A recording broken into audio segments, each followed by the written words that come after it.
আসসালামু আলাইকুম। আজকে আপনাদের সাথে পরিচয় করে দেব একটা আমার বন্ধুর সাথে, যার নাম হচ্ছে জাহিদ।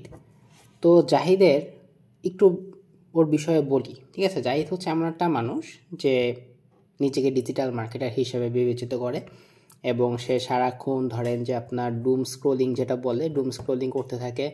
কোনো প্রজেক্ট এর কাজ সে এখনো পর্যন্ত ভালোভাবে করতে পারে নাই, বা কাজ আসলেও সে ওইটা অবহেলা করছে। তারপরে তার সিভি যেটা, তার সিভিতে আসলে সেরকম কোনো অ্যাচিভমেন্ট বা কোনো প্রজেক্ট নাই যেটা দেখে আসলে কনভিন্স হওয়ার মতো।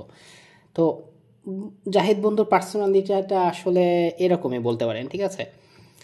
এখন জাহিদ বন্ধু এই পার্সোনালিটি নিয়েও সে মাঝে মাঝে কিছু ক্লায়েন্ট আউটরিচ করে থাকে, মাঝে মাঝে কোল্ড কল করে।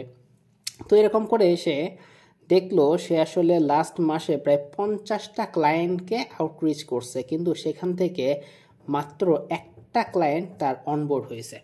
ঠিক আছে, তাহলে আমি একটু যদি আবার বলি, এটা হচ্ছে আমার ফ্রেন্ড জাহিদ, যে সারাক্ষণ ডুম স্ক্রলিং করে, ফোনে টাইম নষ্ট করে এবং নিজেকে ডিজিটাল মার্কেটার হিসেবে বিবেচিত করলেও তার সিভিতে সেরকম কোনো বড় কোনো প্রজেক্ট নাই, বা যে কোনো প্রজেক্টই যেগুলো সে হ্যান্ডেল করছে সেগুলোতে আসলে খুব একটা বেশি ইম্প্যাক্ট ফেলতে পারে নাই। তো এরপরেও সে কি করছে, কিছুটা ক্লায়েন্ট আউটরিচ করা ট্রাই করছে যে আরও কোনো ক্লায়েন্ট পাওয়া যায় কিনা। সে এরকম 50টা ক্লায়েন্টের কাছে যায় এবং 50টা ক্লায়েন্ট থেকে মাত্র একটা কনভার্ট হয় তার কাছে। 50টা ক্লায়েন্টের থেকে তাহলে 49 জন কনভার্ট হলো না কেন? এটা যদি উত্তর আসে তাহলে এটা উত্তরটা আপনাদের কাছেই আছে, যে তার সিভিতে সেরকম কিছু দেখার মতো নাই, বা তার এক্সপিরিয়েন্সটা সেরকম নাই, যার কারণে কোনো ক্লায়েন্টই তার উপরে পর্যাপ্ত পরিমাণে ভরসাটা করতে পারে নাই। তো এখান থেকে আমাদের আজকে শেখার যে মেন বিষয়টা সেটা হচ্ছে, এই যে জাহিদ ছেলেটাই হচ্ছে ব্র্যান্ড। এটাকে আমরা বলি হচ্ছে ব্র্যান্ড। এবং সে যে ক্লায়েন্ট আউটরিচ করছে 50টা ক্লায়েন্টের কাছে, এই কাজটাকে বলা হচ্ছে মার্কেটিং। এবং অ্যাট লাস্ট সে যে একটা ক্লায়েন্ট কনভার্ট করতে পারছে, এইটাই হচ্ছে তার সেলস। এখন আমাদের মার্কেটে এমন অনেক উদ্যোক্তা আছেন বা এমন অনেক এন্টারপ্রেনার আছেন যারা হয়তো বা নতুন বিজনেসে ঢুকতেছেন। আমি এমন অনেকদেরকে দেখছি যারা অনেকদিন ধরে বিজনেস তো করতেছেন, বাট এই তিনটা জিনিস তারা এক করে ফেলতেছে। ঠিক আছে, আমার ম্যাক্সিমাম ক্লায়েন্ট ফার্স্ট টাইম যখন তাদের সাথে মিটিং করা হয় তারা বলে, ভাই ব্র্যান্ডিংই তো মার্কেটিং, মার্কেটিং মানেই তো সেলস। ঠিক আছে, কিন্তু এই তিনটা জিনিস কিন্তু এক না।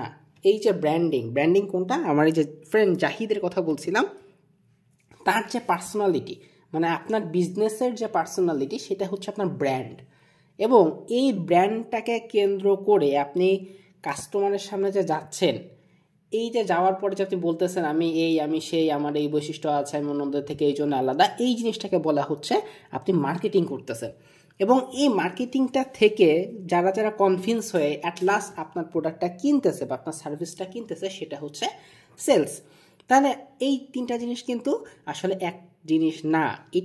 এই তিনটা জিনিসের বেসিক বা একেবারে কোর জিনিস যদি আমি বলি, সেটা কিন্তু আসলে ব্র্যান্ডিং।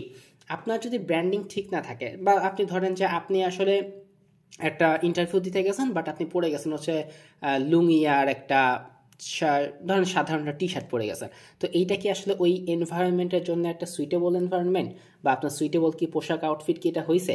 এটা কিন্তু হয় নাই। আপনাকে দেখেই কিন্তু একটা ইমপ্রেশন হয়ে গেছে যে না, উনি হয়তো এই জায়গাটার জন্য যোগ্য না।